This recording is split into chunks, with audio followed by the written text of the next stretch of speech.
বন্ধুরা দেখো, তাজা মূলা শাক কিনে নিয়ে আসছি। এখন মূলা শাকগুলো ভাজি করব। দেখছো ছোট ছোট মূলা হয়েছে।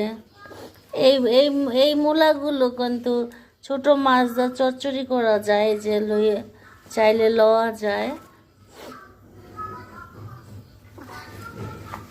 এই যে কেটে নিচ্ছি শাক।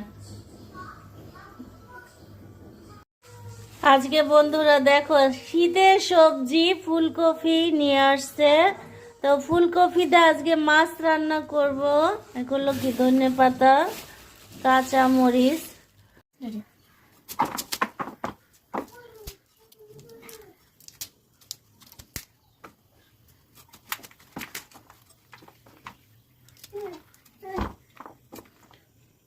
বন্ধুরা শীতের সবজি ফুলকপি কেটে নিচ্ছি, মাছ দিয়ে রান্না করব।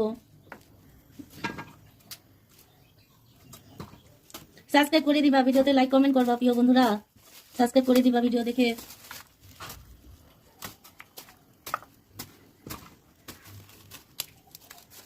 বন্ধুরা দেখো, কফিটা সিদ্ধ হয়ে গেছে। আর এই যে দেখো, এই চলে আমি শাক চড়াই দিছি সবকিছু দিয়ে। মূলা শাকটা হতে থাকে, আমি কফিটা ঝরাতে দিই।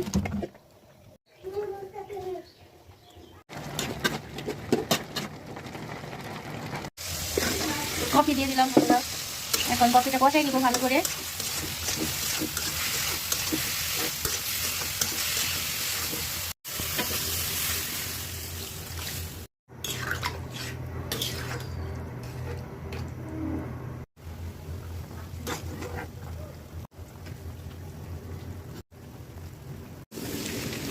তো বন্ধুরা মূলা শাকটা বাগা দিয়ে নিচ্ছি আমি। আর এই চলে দেখো, এই যে রুই মাছটা বলতেছে। ধনে পাতা কুচি দিয়ে দিলাম।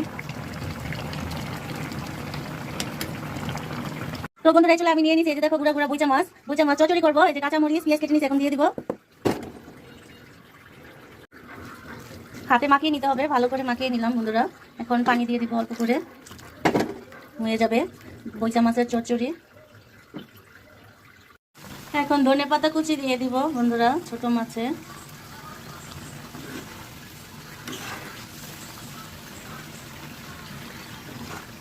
তো বন্ধুরা দেখো, আজকে রান্নাটা আমার হয়ে গেল কমপ্লিট। এই যে ছোট মাছ রান্না করলাম, আর এই যে মূলা শাক ভাজি করলাম, আর এই যে দেখতে পাচ্ছ রুই মাছ কফি দিয়া রান্না করলাম, রুই মাছ কফি দিয়া। তো আজকের রান্নাটা কেমন হলো তোমরা কমেন্টে বলবা কিন্তু।